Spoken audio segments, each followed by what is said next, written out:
La tradición familiar de mi abuelo llevó a mi hermano de 12 años al hospital, así que reuní pruebas y desaparecí el día que cumplí 18. Un año después, mi primo me contó que los chicos más jóvenes también empezaban a negarse. En mi familia, todos los varones debían seguir una regla: haz sangrar a tu primo o pasa hambre toda la semana. Cada sábado, todos mis primos, entre 10 y 18 años, nos reuníamos en el garaje de mi abuelo. 2 entraban al círculo marcado con tiza. Solo el que lograba hacer sangrar al otro tenía derecho a cenar durante los próximos 7 días. Decían que era para forjar hermandad a través del sufrimiento. Mi abuelo había comenzado esta tradición tras volver de Vietnam. Vi morir a jóvenes americanos llorando por sus madres, nos decía, con su ojo de vidrio fijo en nuestros rostros. Ningún nieto mío será débil. Mis tíos hacían cumplir las reglas con orgullo. El tío Marco tenía un álbum de fotos con sus victorias en peleas, páginas llenas de rostros ensangrentados de sus primos en los años 80. Así que, cuando cumplí 10 años, pasé mi cumpleaños de pie en ese garaje, rodeado de primos con heridas frescas. Intenté convencerme de que no sería tan grave, que podría desconectarme mentalmente, fingir que no era real. Qué equivocado estaba.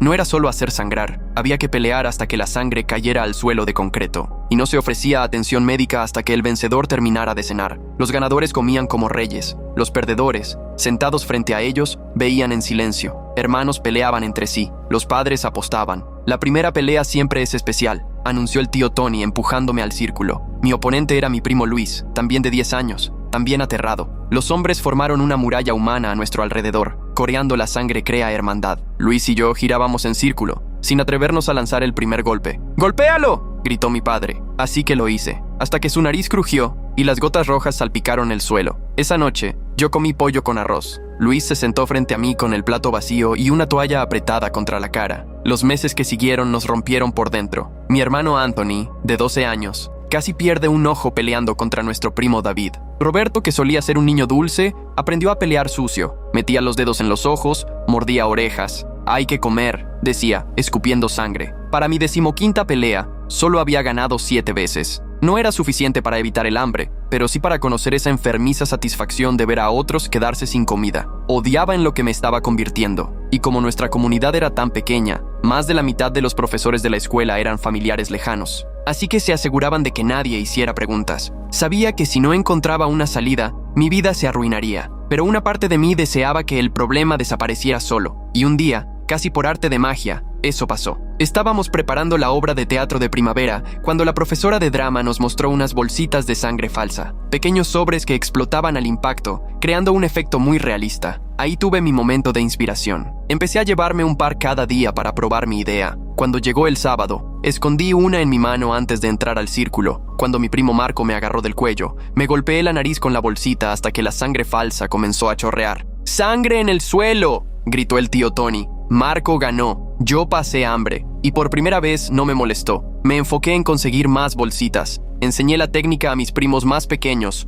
durante los recreos o en el baño. Creamos un sistema, movimientos coreografiados que parecían brutales, pero no causaban daño real. Una caída falsa por aquí, una bolsita por allá. Durante 3 hermosos meses, engañamos a nuestros padres. Íbamos turnándonos las victorias, según quién necesitara comer más. Mi hermanito volvió a sonreír. Ya no éramos gladiadores, éramos actores. Todo marchaba bien hasta que el abuelo miró el rostro intacto de un primo tras una pelea aparentemente dura. «¿Dónde están los moretones?», preguntó. «¿Cómo sanaron tan rápido?». La sala quedó en silencio. Yo fingí estar muy concentrado con los guisantes de mi plato. Pensamos que lo olvidaría, pero no fue así. El sábado siguiente todo cambió. Revisiones corporales, detectores de metal, tíos haciendo de árbitros dentro del círculo. Cuando encontraron las bolsitas pegadas al pantalón de Domingo, mi abuelo quiso dar un escarmiento. 3 de 18 años contra 1 de 14. Sangre de verdad, gritos reales. Domingo no caminó bien durante semanas. «Tú eres el siguiente», me advirtió mi padre esa noche. «Pelea como un hombre, o te enseñaré lo que es la verdadera hermandad».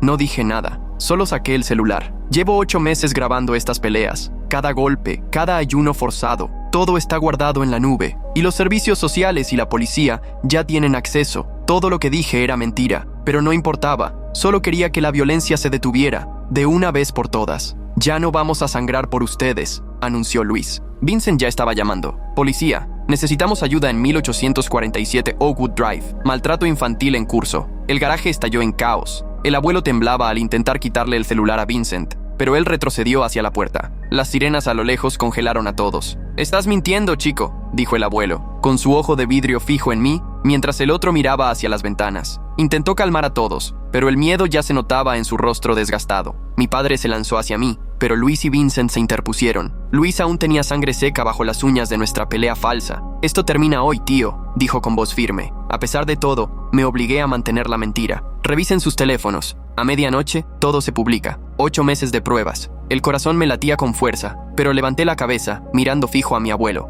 Un suspiro vino del rincón. Anthony había encontrado a nuestro primito Miguel, de 8 años, escondido detrás del armario de herramientas, sosteniendo el celular de su papá, grabando todo. La luz roja parpadeaba como una acusación. El tío Marco le arrebató el teléfono de las manos, sus dedos gruesos temblando al intentar borrar el video, pero Miguel susurró algo que le borró el color del rostro. «Ya se lo mandé a mamá». Las sirenas se oían más cerca, y de repente, se desviaron hacia otra calle. Vincent había dado la dirección equivocada. Todos soltaron el aire, pero ese alivio era demasiado visible, demasiado culpable. «Reunión familiar, ahora, dentro de la casa», ordenó el abuelo recuperando su autoridad. Señaló a Roberto. «Sal a ver si realmente se fueron. Nadie se va hasta resolver esto». Entramos a la casa principal como prisioneros. Las madres salieron de la cocina, primero confundidas, luego horrorizadas al ver la sangre en la ropa de sus hijos. Sabían de las peleas, habían hecho como que no veían, pero lo del hambre, eso era nuevo para muchas de ellas. El rostro de mi madre se descompuso al ver por primera vez mi mejilla morada bajo las luces brillantes de la cocina. «Pensé que solo estaban jugando rudo», murmuró, pero su voz se quebró bajo el peso de las mentiras que se había contado durante años. El abuelo estaba de pie a la cabecera de la mesa del comedor, la misma donde los ganadores cenaban mientras los perdedores pasaban hambre. «Quien salga por esa puerta esta noche deja de ser parte de esta familia, sin dinero, sin ayuda, nada». 3 madres ya estaban reuniendo a sus hijos, con los abrigos a medio poner y las llaves del coche en mano. Mi tía Catherine abrazaba fuerte a sus gemelos, ambos con moretones frescos de la pelea que habían interrumpido esa noche. El tío Tony se puso frente a la puerta, su cuerpo bloqueando la salida. «Nadie se va hasta que sepamos qué pruebas tienen. Esto podría arruinarnos a todos». Durante el tenso silencio, Luis me miró y me mostró la pantalla de su teléfono. Llevaba grabando audio por más de 1 hora. El indicador de batería marcaba 2%. Sentí un nudo en el estómago. Nuestra única prueba real se estaba muriendo en su mano. Entonces, se apagaron las luces. Roberto había llegado a la caja de fusibles. En la oscuridad repentina, se escucharon muebles chocando y voces gritando. Alguien me dio un codazo en las costillas mientras la gente tropezaba por todas partes. «¡La ventana del baño!», susurró Vincent en mi oído. 5 de nosotros logramos salir por la pequeña ventana, mientras nuestros padres gritaban y tropezaban en la oscuridad. Apenas tocamos el suelo, salimos corriendo en diferentes direcciones, sin necesidad de decir nada. Los más pequeños fueron a casa de mi amigo Jake, a 3 cuadras. Vincent, Luis y yo corrimos hacia el McDonald's de 24 horas en la calle principal. La casa de Luis quedaba más cerca, así que intentamos allí primero. Su madre abrió la puerta en bata, con el rostro marcado por la preocupación. Detrás de ella, distinguimos la silueta del padre de Luis en el pasillo. «Tu abuelo ya llamó», dijo ella sin mirarnos a los ojos. «Váyanse de aquí ya». La puerta se cerró en nuestras caras. Mi celular vibraba sin parar. Llegaban mensajes sin tregua, amenazas de mis tíos, súplicas de las madres preguntando si estábamos bien, exigencias de los padres queriendo saber dónde estábamos. Cada texto hacía que mis manos temblaran más. En el McDonald's apenas habíamos hecho el pedido cuando el gerente se acercó a nuestra mesa. «Tu abuelo llamó. Dijo que ustedes son menores fugitivos. Tengo que llamar a seguridad». La luz roja de la cámara parpadeaba arriba, igual que la del celular de Miguel. Dejamos la comida intacta y salimos corriendo de nuevo. Desesperado, llamé a la señorita Rodríguez, mi profesora de teatro. Contestó al 5.º timbrazo, con voz adormilada. Le conté lo que pasaba y aceptó encontrarnos en la escuela. Noté algo raro en su tono, pero estaba tan desesperado que no me detuve a pensarlo. Nos estaba esperando en el estacionamiento cuando llegamos, pero no estaba sola. El director Morrison estaba a su lado, con los brazos cruzados. «Tu familia está muy preocupada», dijo la señorita Rodríguez, sin mirarme a los ojos. Ella los había llamado primero. Por supuesto que sí. La mitad del personal escolar era de nuestra familia. Salimos corriendo por el gimnasio, pero Anthony se torció el tobillo al saltar la reja. Su grito de dolor resonó en la cancha vacía. Ahora teníamos que movernos más lento, ayudándolo entre los dos, sin un lugar seguro a donde ir. Mi tarjeta del banco fue rechazada en 3 cajeros distintos. El abuelo ya había hecho sus llamadas. Había cerrado filas durante la noche. El celular de Luis murió. Con él, se fue nuestra única grabación. El noticiero matutino sonaba en una televisión en la vitrina de una tienda. «La policía busca a varios adolescentes fugitivos de una familia inmigrante preocupada», anunciaba la presentadora. La reconocí. Era hija de la peluquera de mi abuela. «Tal vez si pedimos perdón», sugirió Vincent, tan agotado que apenas se sostenía en pie. El hermanito de Domingo, Sean, se había unido a nosotros durante la noche. Levantó su camiseta y mostró moretones nuevos en sus costillas. Esto fue lo que me pasó después de que se fueron,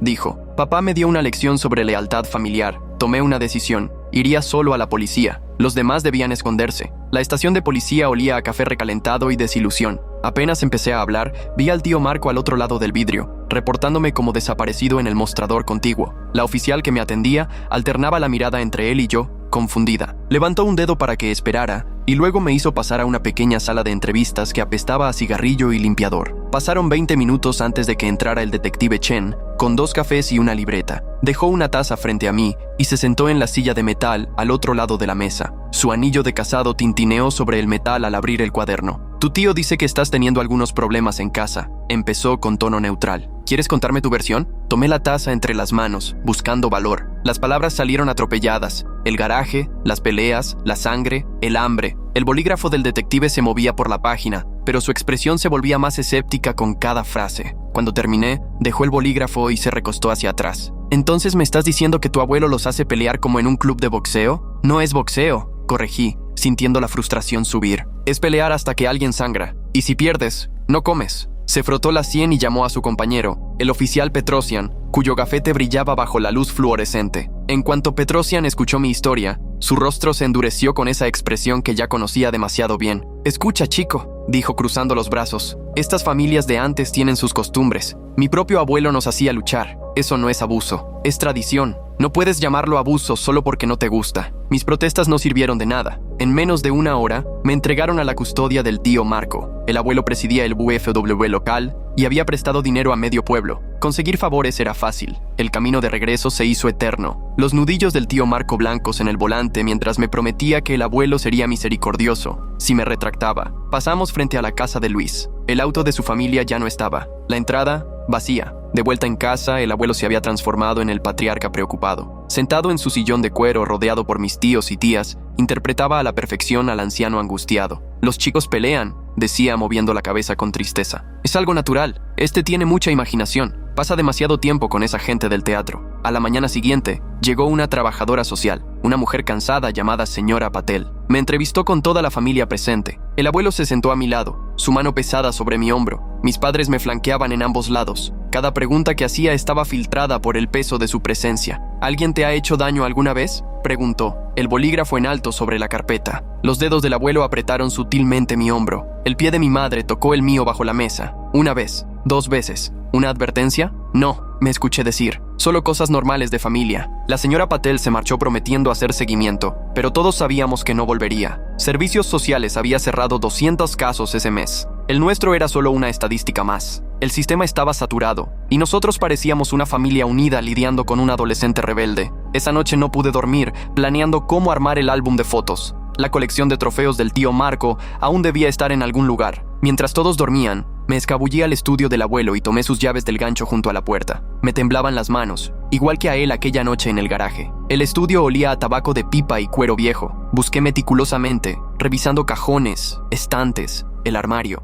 Finalmente, detrás de unos libros de contabilidad, lo encontré. La tapa de cuero del álbum estaba gastada de tanto uso. Lo abrí con ansiedad, listo para fotografiar las pruebas con una vieja cámara digital que había encontrado. Pero las páginas mostraban solo fotos familiares normales, cumpleaños, graduaciones, cenas navideñas. Cada imagen violenta había sido cuidadosamente reemplazada, como si décadas de brutalidad nunca hubieran existido. ¿Buscabas algo? Mi madre estaba en el marco de la puerta, con la bata bien ajustada a su cuerpo delgado. A la luz de la luna pude ver cuánto peso había perdido últimamente. Sus pómulos se marcaban como cuchillas bajo la piel fina. «Mamá, necesito esas fotos, las verdaderas». Ella cerró la puerta tras de sí y se sentó en el escabel frente a mí. «Celo del hambre», dijo en voz baja. «Siempre lo supe. ¿Pero qué opción tengo? ¿Irme con las manos vacías? Tu padre perdió su trabajo hace 3 meses. Tu abuelo paga nuestra hipoteca, la colegiatura de tu hermana, todo». El peso de sus palabras cayó sobre mí como una manta mojada. «¿Entonces seguimos sangrando?» «Actúas, aguantas, hasta cumplir los 18»,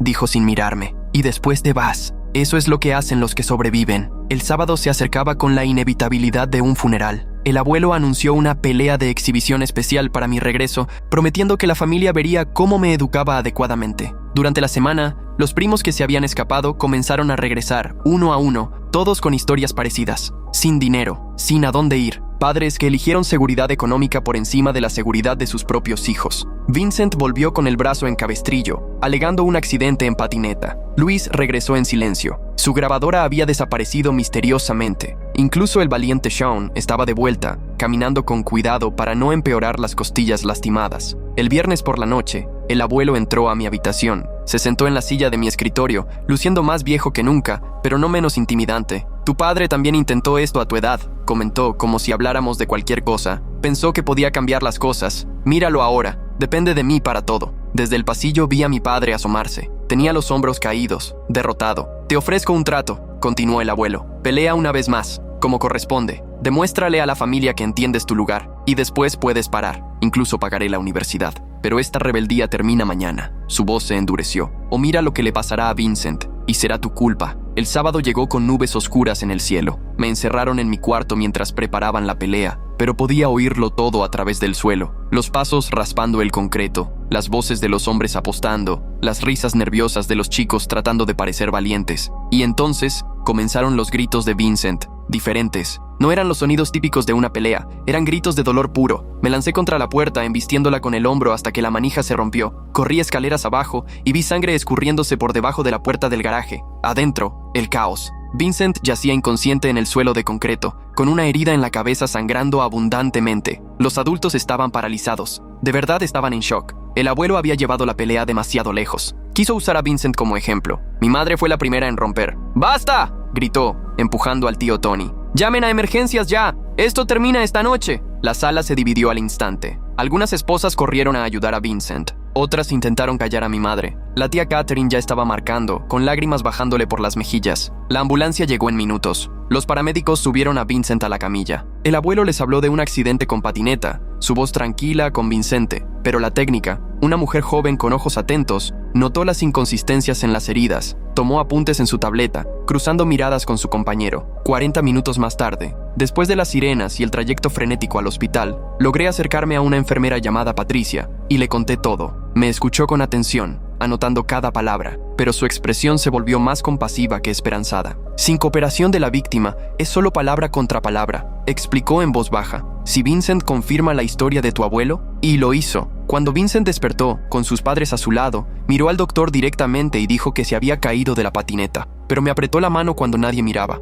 Fue su forma de disculparse. Patricia me mostró algo que me heló la sangre. El sistema del hospital tenía registros de primo tras primo, llegando con lesiones a lo largo de los años. Narices rotas, costillas fracturadas, conmociones. Cada caso aislado parecía una coincidencia, pero juntos pintaban una historia muy clara. «Sé lo que es esto», dijo Patricia en voz baja, «pero necesito que un familiar mayor de 18 años haga una denuncia formal, alguien que esté aquí en la sala de espera». Mi madre titubeó. «Tal vez ahora», comenzó a decir, pero mi padre la interrumpió con una mirada. Le recordó el futuro de nuestras hermanas, su dependencia del dinero del abuelo. Al volver a casa, encontré mis cosas apiladas en el jardín. El abuelo estaba en la puerta, con los brazos cruzados. «Ya no eres bienvenido en esta casa», declaró, «pero legalmente no puedo echar a un menor. Dormirás en el garaje». El garaje aún olía a sangre y miedo. El círculo de tiza seguía allí, con partes manchadas de un tono más oscuro. Hice una cama con mantas viejas en una esquina, intentando no pensar en toda la violencia que esas paredes habían presenciado. Mientras limpiaba, encontré un diente atascado entre dos tablones del suelo. El lunes por la mañana, la consejera escolar me llamó a su oficina.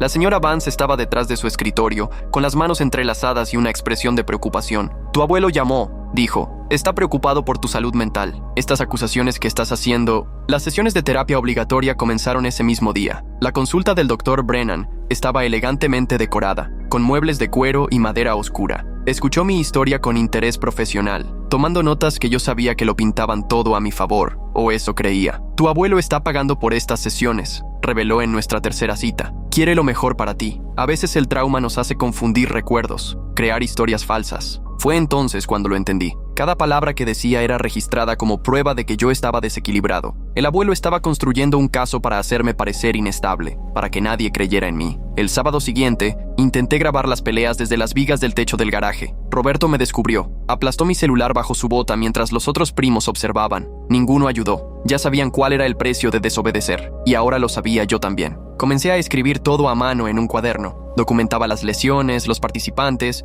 y lo escondí en mi casillero de la escuela, creyendo que allí estaría a salvo, pero el conserje lo encontró durante una limpieza de rutina y, siguiendo el protocolo, lo entregó al director. El director Morrison convocó una reunión familiar para hablar de las perturbadoras fantasías en mi diario. El abuelo estaba sentado en la oficina, sacudiendo la cabeza con tristeza, mientras el director expresaba su preocupación por mi imaginación violenta y mis falsos recuerdos. Hasta los padres de Jake empezaron a dudar cuando el abuelo les envió la evaluación preliminar del Dr. Brennan. «Tal vez sí necesites ayuda», dijo la madre de Jake, con voz suave, como si pisara vidrio. Intenté quedarme en su casa, pero todo sonaba como delirios, como un joven desesperado. Fui al periódico local. El editor, el señor Garrison, me escuchó con educación mientras le contaba todo. Tomaba notas, hacía preguntas, pero podía ver el escepticismo en sus ojos. «Es una acusación muy seria», dijo finalmente. «Necesitaríamos pruebas, corroboración. Sin eso, solo es un rumor. Y francamente, acusar a un respetado anciano de algo así». Volví a casa y encontré que el abuelo había estado ocupado. Los pocos trofeos de peleas que quedaban habían desaparecido, dejando huecos vacíos en estanterías y paredes. La familia estaba borrando su historia violenta en tiempo real,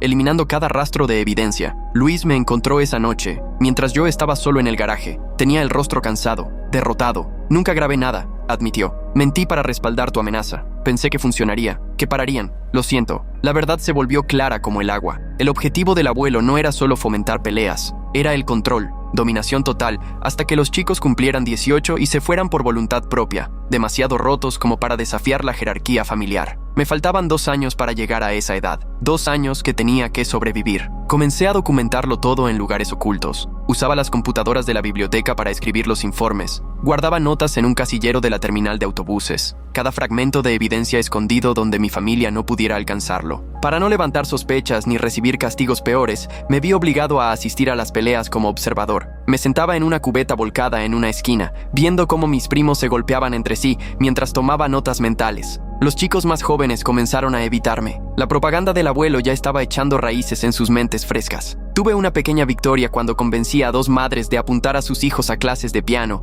y prácticas de fútbol los sábados por la noche. Eso los protegía temporalmente, pero el abuelo notó el patrón en pocas semanas y empezó a programar peleas de forma aleatoria. Domingo por la mañana, miércoles por la noche, cuando le daba la gana. Una noche, mi padre me habló en privado. Me encontró solo en el garaje. Se veía más viejo de lo que era, desgastado por años de sumisión. «Estoy ahorrando dinero», me susurró, mirando de reojo hacia la puerta. «Cuando cumplas 18, te ayudaré a irte. Solo aguanta hasta entonces». Pero aguantar significaba ver a niños de 10 años entrar al círculo. Ver cómo chicos que yo había intentado proteger aprendían a amar la violencia. Algunos primos ya practicaban por voluntad propia, completamente adoctrinados. Mi escondite fue descubierto cuando mi tía hizo una limpieza como voluntaria en la biblioteca. Ella destruyó todo. Dijo que era para proteger a la familia. Su propio hijo estaba por cumplir 10 y no podía arriesgarse a que la tradición terminara. Las alianzas cambiaban constantemente a medida que los niños llegaban a la edad de pelea. Algunos abrazaban la tradición, buscando la aprobación del abuelo. Otros venían a mí en secreto, suplicando por ayuda que no podía darles.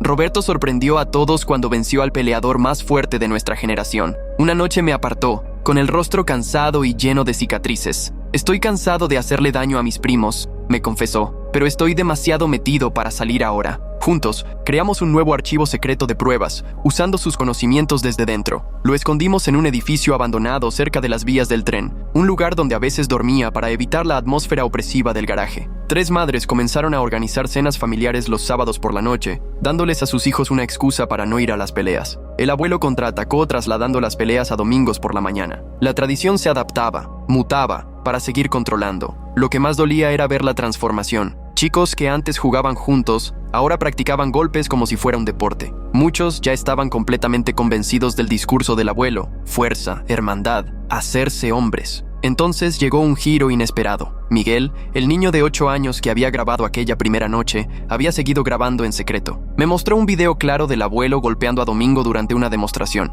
Se veía la sangre salpicar mientras enseñaba a los mayores la técnica correcta. Pero en el video también aparecía yo, en el fondo, observando sin intervenir. Mi complicidad era evidente, aunque forzada. Una noche, mi madre me siguió y encontró nuestro escondite. Me enfrentó allí mismo, con el rostro delgado bañado en lágrimas. ¿Vas a destruirnos a todos por tus principios?, me preguntó, furiosa. He estado saltándome comidas para ahorrar dinero. Tus hermanas necesitan su educación y tú quieres quemarlo todo. Tomé una decisión: supervivencia sobre justicia. Esperaría hasta cumplir los 18. Seguiría juntando pruebas, pero para el futuro, no para ahora. En la siguiente pelea, el abuelo me obligó a ser árbitro en un combate entre dos niños de 10 años, caritas inocentes, sin experiencia. Yo estaba en el círculo, contando gotas de sangre en el suelo, totalmente cómplice del sistema que había intentado derribar. El abuelo sonreía desde su silla. Sabía que había ganado esta ronda. Vincent se había recuperado, aunque cambiado. La herida en la cabeza le dejaba dolores intermitentes, pero algo más había cambiado.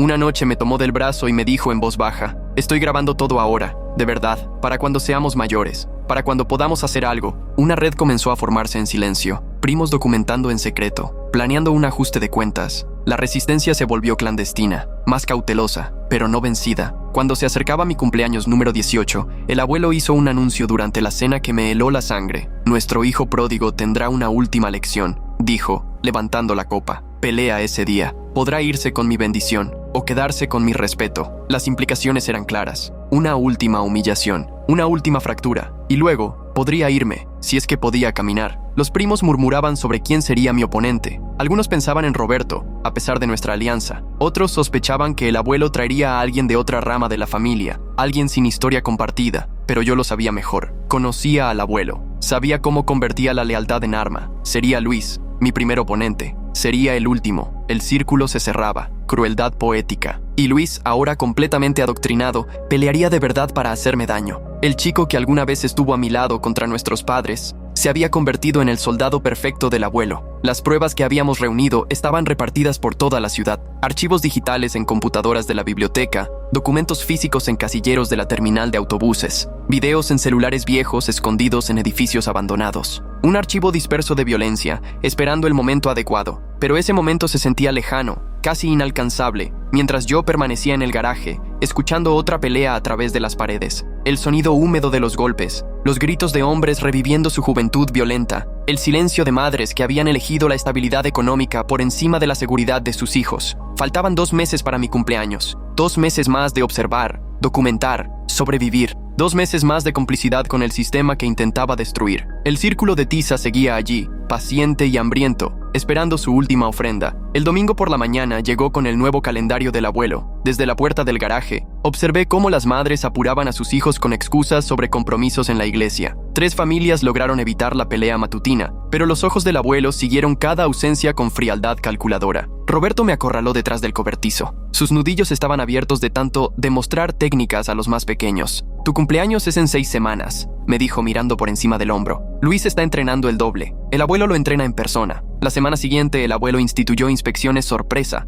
Aparecía en clases de piano, entrenamientos de fútbol, incluso en eventos escolares, asegurándose de que sus nietos no se escondieran detrás de pretextos. El recital de piano de la señora Chen fue cancelado cuando el abuelo apareció, exigiendo que los estudiantes volvieran por compromisos familiares. Yo pasaba las noches en el edificio abandonado, agregando más pruebas al archivo. Roberto trajo fotos de expedientes médicos que había robado del archivador de su madre, años de visitas a emergencias, todo documentado. Lo envolvimos en plástico y lo escondimos bajo las tablas podridas del piso. Esa semana, 2 primos se me acercaron por separado. Marcus, de 12 años, cuya primera pelea se acercaba, me rogó que le enseñara el truco del sobre de sangre. Tuve que explicarle que ya no funcionaba. Vi la esperanza desvanecerse de su rostro. Carlos, de 8 años, solo quería saber si el hambre dejaría de doler. Le mentí, le dije que sí. El abuelo anunció una nueva regla en la siguiente pelea. Los ganadores comerían frente a toda la familia extendida, no solo frente a su oponente. Quería que las madres vieran a sus hijos hambrientos, que comprendieran el costo de desobedecer. Mi tía María aguantó 10 minutos antes de romper en llanto.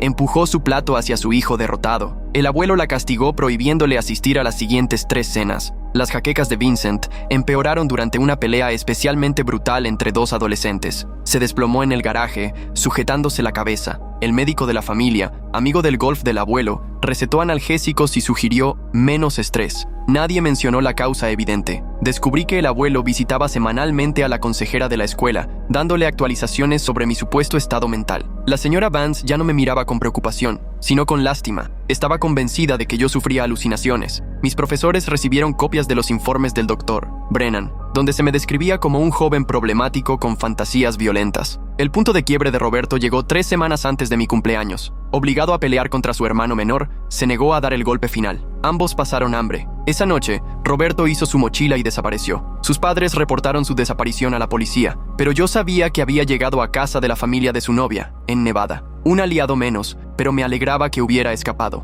La transformación de los primos más jóvenes se aceleraba. Formaban grupos de práctica, se reunían después de clases para perfeccionar técnicas. Diego, de 10 años, se jactaba de los movimientos que el abuelo le había enseñado en privado. La tradición estaba evolucionando. Ya no necesitaba vigilancia. Se volvía autosuficiente. La violencia continuaría incluso sin la generación mayor. Mi madre, la pérdida de peso ya no podía ocultarse. Le había cedido tantas veces su porción a mi hermana que la ropa le colgaba. Cuando la confronté solo dijo, 2 semanas más, luego eres libre, las cosas mejorarán. Pero los dos sabíamos que el abuelo nunca permitiría que las cosas mejoraran. Miguel se había convertido en nuestro mayor activo. Sus grabaciones secretas se multiplicaban. Su edad lo hacía invisible para los adultos. Me mostró un video donde el abuelo instruía a los chicos mayores sobre cómo aplicar guerra psicológica, cómo quebrar el espíritu de un oponente antes de que empezara la pelea. Pero en cada grabación también aparecían los rostros de otros primos, implicándolos en el sistema. El abuelo programó una reunión familiar para la semana anterior a mi cumpleaños.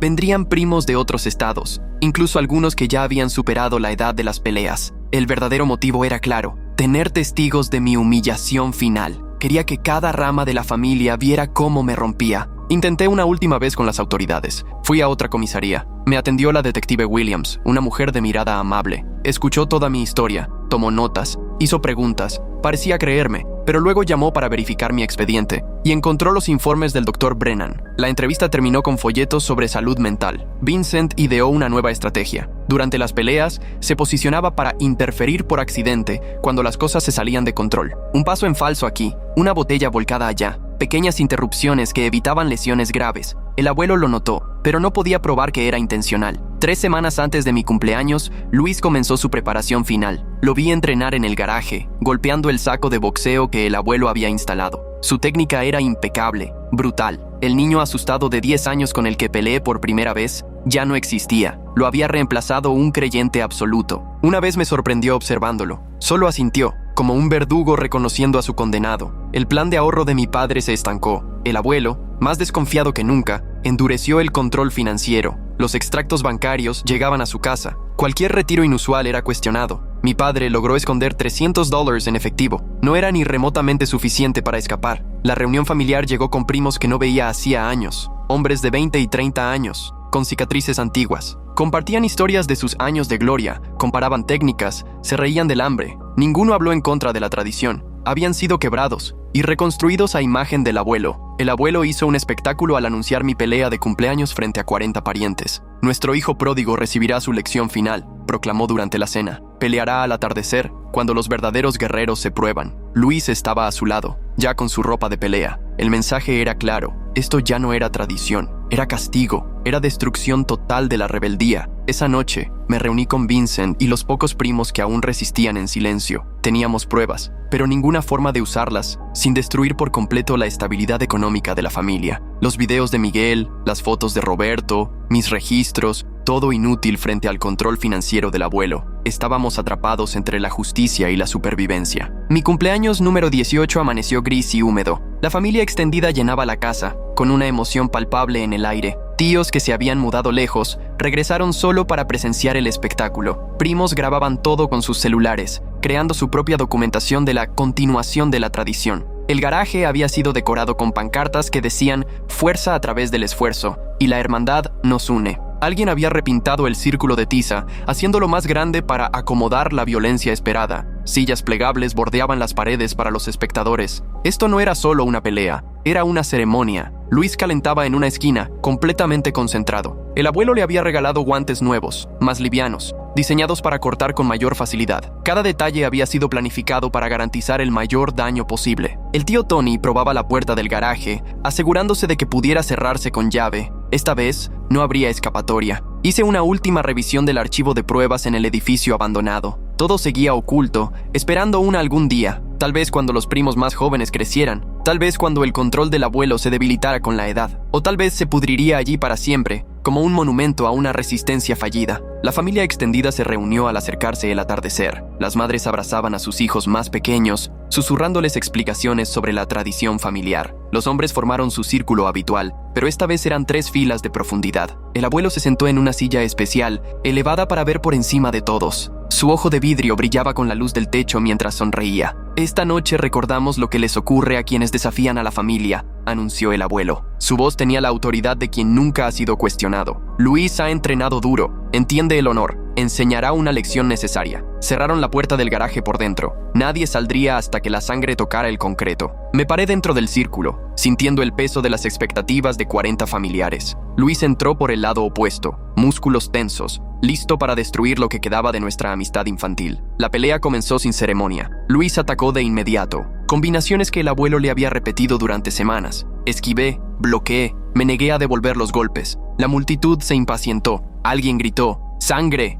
Otros pedían acción. La frustración de Luis crecía con cada golpe fallido. Se había preparado para una guerra y se encontró con evasión. Sus ataques se volvieron erráticos, desesperados. El entrenamiento del abuelo no preveía un oponente que simplemente se negara a pelear. La coreografía cuidadosamente planeada colapsó en el caos. Entonces Vincent actuó. Durante una embestida particularmente agresiva de Luis, Vincent accidentalmente volcó la mesa del agua. El estruendo distrajo a todos por un momento. Luis resbaló sobre el concreto mojado y cayó con fuerza. Su codo se abrió en el impacto. La sangre comenzó a brotar. El garaje estalló en confusión. Técnicamente, la sangre había tocado el suelo, pero fue por una caída, no por un golpe. El abuelo se puso de pie, el rostro morado de rabia, pero las reglas eran claras. La pelea había terminado. Luis yacía en el suelo de concreto, mirando su codo ensangrentado con incredulidad. Lo ayudé a levantarse, susurrando una disculpa que él no respondió. La multitud se dispersó, sin saber bien qué hacer, privados de su espectáculo. La ceremonia perfecta del abuelo se había convertido en una farsa. En la cena,